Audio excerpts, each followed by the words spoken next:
Alors dans la catégorie débilité sans queue ni tête, cette semaine je vais te parler d'une théorie que j'ai inventée.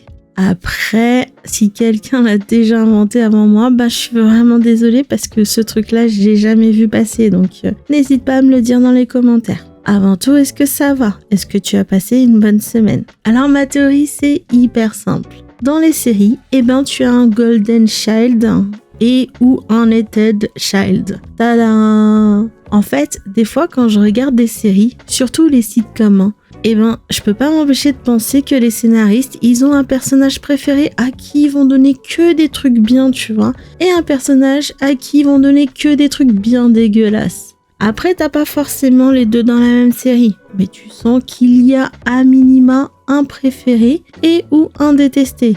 Perso, pour moi, l'exemple de Big Bang Theory est vraiment le plus parfait parce qu'il y a les deux. Si t'as pas vu la série, franchement, je sais pas trop si je te le conseillerais parce que j'ai vraiment bien aimé les premières saisons, puis après c'est devenu bof. Je regardais surtout parce qu'en fait c'était notre rituel familial. Et faut se dire que quand même, il y a des blagues qui ont hyper mal vieilli, donc je sais pas trop. Bref, en tout cas, dans The Big Bang Theory, clairement, Sheldon Cooper, c'est l'enfant préféré des scénaristes. Le mec, il est insupportable comme pas possible et il a toujours tout ce qu'il veut. Il y a un épisode où franchement, je te promets, j'ai eu des envies de violence violentes. Je voulais le baffer, limite le battre. C'était l'épisode où Léonard avait oublié de rendre un DVD, je crois. Et le mec, il avait souffert l'agonie pendant tout l'épisode. Pour te résumer vite fait, même si je suis pas très forte à ce jeu, Sheldon, il découvre que Léonard avait oublié de rendre un DVD à la boutique de location. Ouais, à l'époque, on était obligé de sortir pour emprunter un DVD. Alors, franchement, en tant que boomer, je dis que c'est à la fois un kiff et que c'était pas bien parce qu'en fait, c'est cool parce que tu te retrouves avec plein de trucs à choisir, c'est physique, mais t'étais obligé de sortir pour aller là-bas, donc c'est pas ouf, tu vois. Ouais, j'avoue, je suis une boomer associable.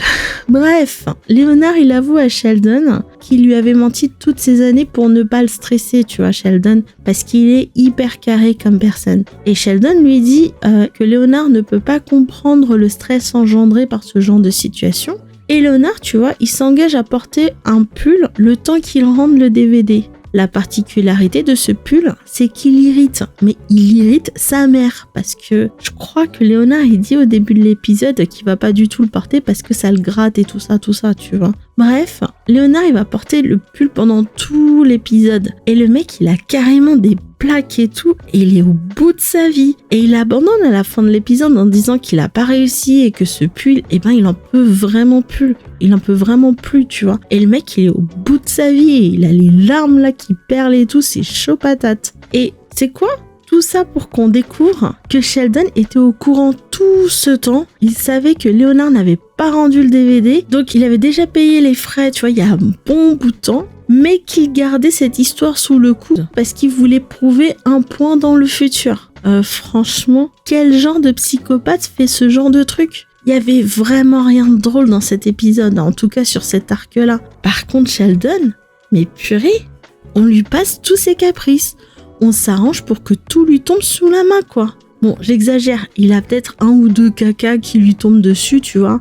Par exemple, quand ils sont partis au pôle Nord et que toute la team lui a fait un coup de péripatéticienne, ou quand Amy, elle rompt avec lui. Mais franchement, il s'est conduit comme un chien quand même dans l'épisode d'après. Hein. Franchement, voilà quoi. Mais à la fin, le mec, il finit par avoir un prix Nobel et il finit quand même par avoir sa darse. Il se marie avec elle. Ok, d'accord pour le prix Nobel. Franchement, il est grave intelligent et ça a toujours été un but dans sa vie. Et il le mérite. Clairement, il le mérite. Mais une meuf, frère, s'il y a bien deux cassos qui de prime abord ne méritaient pas de darse dans cette série, c'est bien lui et Howard. Et pourtant, paf, les scénaristes se sont dit « Ouais, mais bon, Sheldon, il est trop adorable, non ? Allez, on va lui donner une fille bien qui va supporter tous ses caprices. » Et à côté, t'as le mec le moins cassos de toute la bande, ils l'ont fini célibataire. Alors que tout ce qu'il voulait, c'était avoir une histoire d'amour. Et franchement, Raj, je le kiffe, mais de ouf. C'est un garçon gentil, attentionné, propre, qui est capable de vivre en toute autonomie, du moins au début de la série. Le mec, il est capable de cuisiner. Mis à part Léonard, je suis pas sûre que les deux autres, ils ont dû s'approcher d'une cuisine, tu vois. Mais franchement, je trouvais que Raj, il relevait un peu le niveau. Mais au fur et à mesure des saisons, ils l'ont transformé en cassos sa mère. Genre, il devient un pervers bizarre. Un gamin incapable de se supporter et de vivre sans l'argent de sa famille. Un mec qui a une relation douteuse avec son chien. Bref, les créateurs de Big Bang Theory, ils n'ont cessé de le rabaisser au fil des épisodes. Et on sent qu'ils ont eu un tout petit peu pitié parce qu'ils lui ont jeté une pseudo-histoire d'amour. Tout ça pour le faire finir tout seul à la fin. Franchement, je leur pardonnerai jamais à cette bande de ne pas avoir donné une belle fin à Raj. Ouais, je sais, je suis vulgaire, mais franchement, il me saoule. Parce que franchement, c'est l'être humain le plus décent de toute la bande et ils l'ont laissé en chien comme ça. Mais c'est trop débattu. Franchement, cette bande d'auteurs, j'espère qu'ils marcheront sur des Legos et qu'ils souffriront leur mère parce que franchement, ils méritent au moins ça. Enfin bon, pour donner d'autres exemples dans d'autres séries, parmi les exemples d'enfants détestés, je mettrais Ross dans Friends, Kevin dans The Office et aussi Andy dans les dernières saisons. Parce que purée, là, j'ai jamais senti autant de haine de la part des scénaristes. Ils ont détruit son personnage et toute la construction de son personnage avec une telle passion que ça en fait peur. Et parmi les enfants préférés, Jim Harper dans The Office, ça c'est clair, Rachel dans Friends et Cameron dans Modern Family. Ah ouais, Cameron, il me saoule, je le déteste de ouf, t'as pas idée. Après, c'est sûr que ça reste une théorie, mais perso, tu vois, je préfère largement les séries où je ne ressens pas ça de façon flagrante à chaque relecture. Ouais, parce que ce sont aussi des séries que je me retape assez régulièrement, un peu comme un sorte de doudou télévisuel qui me permet de faire une pause dans ce monde où on te sort des contenus tous les 4 matins et qu'on te force à bouffer des séries au lieu de les déguster. Du coup, t'en penses quoi de cette théorie ? Est-ce que c'est pas trop déconnant ou non, est-ce que c'est pété au sol ? N'hésite pas à le dire dans les commentaires si t'as envie.